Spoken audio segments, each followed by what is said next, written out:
Au lycée, on apprend différents types de raisonnements généraux qui aident beaucoup dans la résolution de certains problèmes mathématiques. On voit par exemple le raisonnement par l'absurde, qui est très utile quand on veut montrer qu'une propriété écrite sous forme de négation est vraie. Par exemple, il est utilisé pour montrer que racine de 2 n'est pas rationnelle. Le raisonnement par récurrence, quand on veut montrer qu'une propriété est vraie pour tout entier n. On peut l'utiliser par exemple pour montrer que pour tout entier n, la somme des premiers cubes de 1 à n est égale à n fois n plus 1 sur 2, le tout au carré.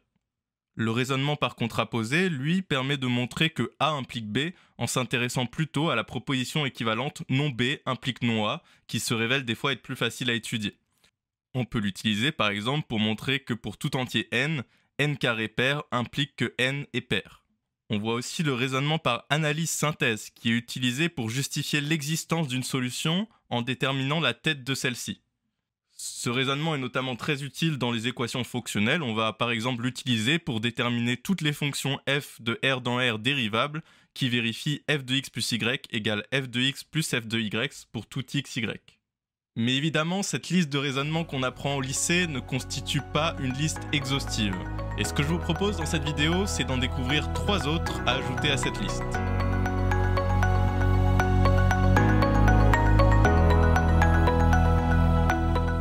Le premier type de raisonnement dont je souhaite vous parler s'appelle le principe d'invariance.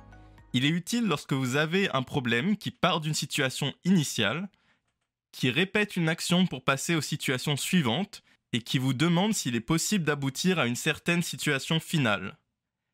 Si vous arrivez à trouver une quantité qui n'est pas modifiée à chaque action, à chaque étape, autrement dit un invariant, et que cette quantité n'est pas la même dans la situation initiale et dans la situation finale, alors cela signifie qu'il est impossible d'arriver à cette situation finale en partant de l'initiale. Voici l'exercice exemple que je vous propose. Vous avez une liste d'entiers de 1 à 2024, et à chaque étape vous choisissez 2 entiers dans cette liste. Vous les effacez et vous écrivez à la place soit leur somme ou soit leur différence. À chaque étape, on a donc le nombre d'entiers de notre liste qui diminue de 1. Est-il possible qu'au bout des 2023 étapes, le dernier entier que vous obteniez soit égal à 1 ? N'hésitez pas à faire pause pour réfléchir.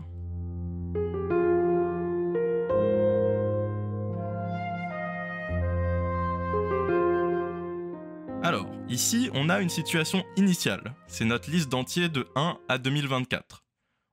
On a une action qu'on effectue à chaque étape, remplacer 2 entiers, soit en leur somme, soit en leur différence. Et puis on a une situation finale, une liste constituée uniquement d'un entier qui est égal à 1. Pour voir si c'est possible de passer de la situation initiale à la situation finale, on va essayer de trouver un invariant, une quantité qui ne change pas à chaque étape. L'une des difficultés ici, c'est qu'on peut faire 2 types d'actions, soit remplacer 2 entiers par leur somme, soit remplacer 2 entiers par leur différence. Oublions la deuxième possibilité, imaginons qu'on n'avait que le premier remplacement qui soit possible. Là, ce serait alors facile de trouver un invariant. On pourrait prendre la somme de tous les entiers de notre liste. Elle serait de 1 plus 2 plus jusqu'à 2024, c'est-à-dire 2024 fois 2025 sur 2 au début, et ne changerait pas à chaque étape. Mais vu qu'ici on peut potentiellement faire une soustraction, et cette somme elle peut être modifiée si on choisit la différence. De quelle façon est-elle modifiée dans ce cas ?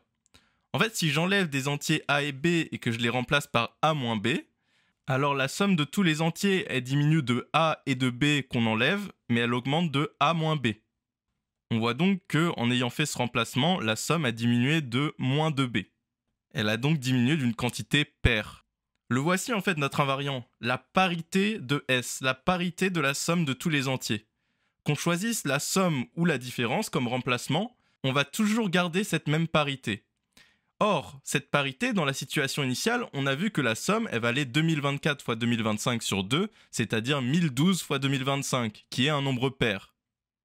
Et dans la situation finale, on est censé avoir une liste constituée uniquement de l'entier 1, c'est-à-dire que la somme va faire 1, qui est une valeur impaire.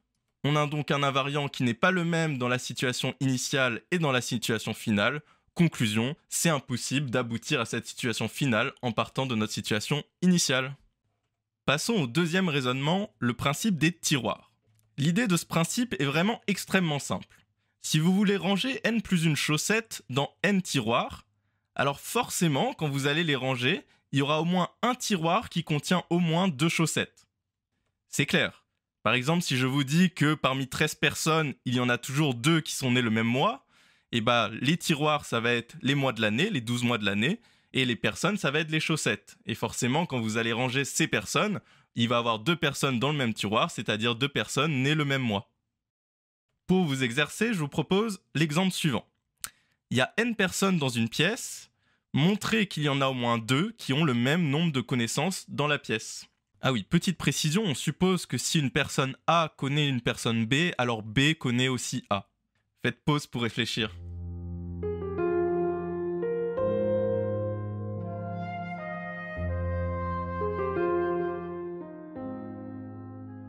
Alors ici, les chaussettes sont les personnes. Et les tiroirs, qu'est-ce que c'est ? Ce sont le nombre de connaissances. Les tiroirs vont en fait être numérotés de 0 à n-1. Et si une personne est dans le tiroir numéro K, ça veut dire qu'elle a K connaissances. Bon, ok, mais vous allez me dire, il y a n tiroirs du coup, et il y a aussi n chaussettes, donc il n'y a pas de problème. Il faut pousser le raisonnement un petit peu plus loin. En fait, s'il y a une personne dans le tiroir numéro 0, qu'est-ce que ça veut dire ? Ça veut dire que cette personne-là, elle connaît personne. Et s'il y a une personne dans le tiroir n-1, cette personne-là, elle connaît n-1 personne, c'est-à-dire qu'elle connaît toutes les autres personnes. Mais en fait, c'est impossible d'avoir quelqu'un qui connaît tout le monde et quelqu'un qui ne connaît personne. Ça veut dire que le tiroir numéro 0 et le tiroir numéro n-1, ils peuvent pas être occupés tous les deux. Et donc forcément, on aura 2 personnes dans le même tiroir et donc 2 personnes qui ont le même nombre de connaissances. Enfin, le troisième et dernier raisonnement dont je souhaitais vous parler dans cette vidéo, ça s'appelle la descente infinie. Ce raisonnement-là est un peu plus spécifique et peut-être un peu plus compliqué que les précédents, mais vous verrez qu'on s'en servira dans de futures vidéos.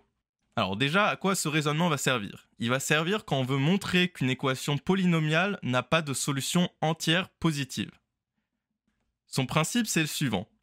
En fait, on va montrer que si jamais une équation a des solutions entières positives A, B, C, etc., alors cette équation admettra d'autres solutions entières positives A1, B1, C1 avec A1 strictement inférieur à A, B1 strictement inférieur à B, C1 strictement inférieur à C, etc. Et en fait, si on arrive à montrer ça, c'est qu'on a un problème, parce qu'on va alors pouvoir répéter ce principe et montrer qu'il existe aussi des solutions entières positives A2, B2, C2, etc. qui sont strictement plus petites que les précédentes, et on peut continuer comme ça indéfiniment à trouver des solutions toujours plus petites. Or, vu que les solutions sont des entiers positifs, c'est impossible qu'on continue comme ça indéfiniment à strictement décroître. Donc c'est absurde, et ça veut dire que notre hypothèse de départ où on a dit que si cette équation avait des solutions entières, et cette hypothèse elle est fausse, donc l'équation n'admet pas de solution entière positive. Allez, pour essayer d'y voir plus clair, je vous propose l'exercice suivant.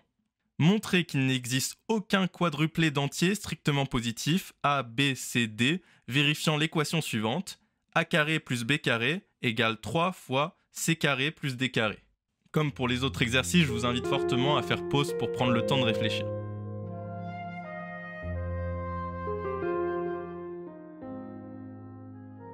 Alors, supposons qu'il y ait une solution qu'on note ABCD. Qu'est-ce qu'on peut dire ? Pas grand-chose, si ce n'est que 3 doit diviser A carré plus B carré. Bon, essayons des petites valeurs pour voir si on observe quelque chose.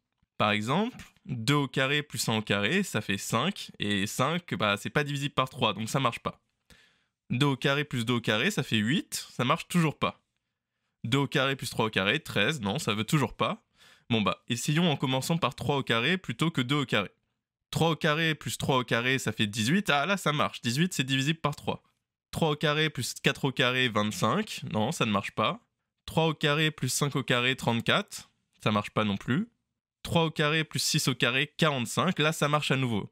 En fait, on observe que la somme A carré plus B carré est divisible par 3, seulement si A est divisible par 3 et que B est aussi divisible par 3. Bon, comment justifier ? On peut regarder ce que peuvent valoir les carrés modulo 3.